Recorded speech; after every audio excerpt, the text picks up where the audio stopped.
Hello বন্ধুরা, নিয়ে চলে এসেছি আবার একটা ছোট্ট ভিডিও তোমাদের জন্য। বিশেষ করে ছেলেদেরকে উল্লেখ করে আমি আজকে কিছু কথা বলবো।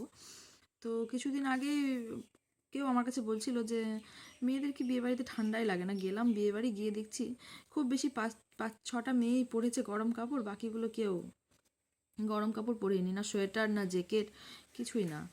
তো আমি বলছি যে সেই সময় প্রশ্নটা না করে যদি কাজের সময় করা যায় তো ওদের খুব ভালো লাগতো। যেমন কি ঠান্ডা জল দিয়ে বাসন মাজা, ঠান্ডা জল দিয়ে কাপড় কাচা, ঠান্ডা জল দিয়ে ঘর মোছা। তখন তো তোমরা কেউ প্রশ্নটা করো না। আশা করি অনেকেই শুনে হবা চারিদিকে যে বলছে ছেলেরা যে মেয়েদের তো ঠান্ডাই লাগে না।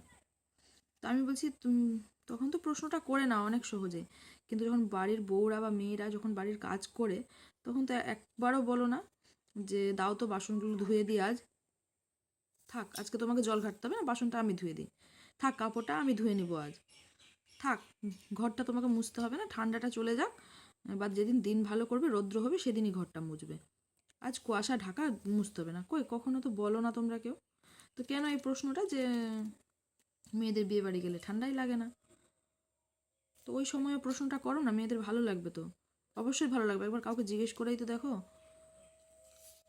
তো ভিডিওটা আর বেশি লং করছি না। তোমাদের কার কার ভালো লাগলো ভিডিওটা অবশ্যই কমেন্ট করে জানিও, আর কার কার খারাপ লাগলো ওটাও কমেন্ট করে জানিও। আমার ভালো লাগবে কমেন্ট করলে অবশ্যই, কারো ভালো লাগুক চাই না লাগুক, তা একটু কমেন্ট করো যে কার কেমন লাগলো। তো আজ এই পর্যন্তই, আবার আসবো খুব তাড়াতাড়ি নেক্সট ভিডিও নিয়ে। সবাই ভালো থেকো, সুস্থ থেকো, টাটা, বাই বাই।